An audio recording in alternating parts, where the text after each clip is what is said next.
क्या हुआ जब एक इच्छाधारी नागिन ने जुड़वा बच्चे को जन्म दिया, लेकिन उसके बाद गांव वालों के एक इंसान ने लालच में आकर ऐसी गलती कर दी जिसकी वजह से उसके पूरे परिवार को सजा भुगतनी पड़ी। दोस्तों, एक नाग नागिन 100 साल की कड़ी तपस्या के बाद इच्छाधारी बन जाते हैं और उसके बाद वो किसी का भी रूप लेकर एक आम इंसान की तरह जिंदगी जी सकते हैं। और इच्छाधारी नाग नागिन को अमावस्या की रात को नागमणि मिलती है जिसमें अद्भुत शक्तियाँ होती हैं। महादेव नाग नागिन के आराध्य होते हैं, इसलिए महादेव की आराधना करने वालों को जरूरत पड़ने पर नाग नागिन उनकी मदद भी करते हैं। लेकिन अगर उनको कोई परेशान करता है तो वो अपना बदला भी जरूर लेते हैं। ऐसी एक घटना घटी फूलपुर के रहने वाले चंदन के साथ। दोस्तों, अगर आप एक सच्चे सनातनी हैं तो कमेंट में हर हर महादेव लिखकर चैनल को सब्सक्राइब जरूर करें। चंदन फूलपुर में एक डेयरी चलाते हैं और वो साथ साथ खेती भी करते हैं। एक दिन चंदन अपने खेत की तरफ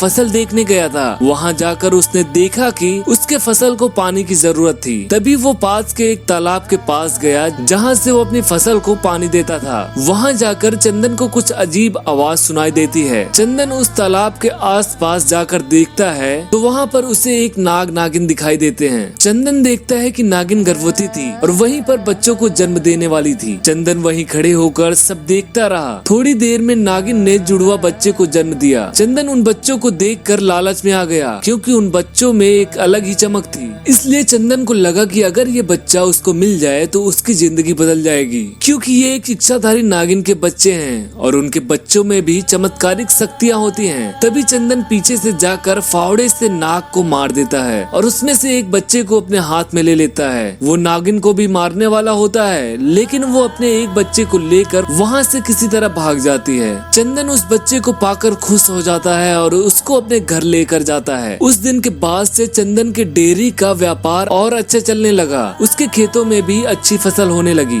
धीरे धीरे वो गांव का सबसे रईस और इज्जतदार आदमी बन जाता है। चंदन उस बच्चे का भी अच्छे से ध्यान रखता है क्योंकि वो समझ जाता है जो भी हो रहा है सब उसकी वजह से ही हो रहा है। वो इच्छाधारी नागिन अपने बच्चे को खोकर बहुत दुखी रहती है और इंतजार करने लगती है उस मौके का जब वो चंदन से अपना बदला पूरा करती। चंदन के पास शादियों के अच्छे अच्छे रिश्ते आने लगते हैं और वो एक सुंदर लड़की से शादी कर लेता है। जब उसकी पत्नी ने उस बच्चे के बारे में पूछा तो उसने बताया कि ये एक अनाथ बच्चा है, इसलिए मैंने अपने पास ही रख लिया। उसकी जिंदगी बहुत ही खुशहाल चल रही थी। एक दिन बीवी के कहने पर चंदन उसको और अपने बच्चे को मायके लेकर जाता है। 2 दिन रहने के बाद चंदन अपनी कार से घर वापस आ ही रहा था। आते आते काफी देर हो चुकी थी और रात भी हो गई थी। तभी रास्ते में उसकी कार एक पत्थर से जा टकराती है और कार खाई की तरफ चली जाती है और चंदन की बीवी कार से निकलकर एक गहरे दलदल में गिर जाती है। तभी चंदन किसी तरह कार से निकलता है और उस बच्चे को भी निकालता है। वो देखता है कि एक इच्छाधारी नागिन उसके सामने खड़ी होती है। चंदन को याद आ जाता है कि ये वही इच्छाधारी नागिन है। वो नागिन भी अपने बच्चे को और चंदन को पहचान जाती है। वो नागिन बहुत गुस्से में होती है।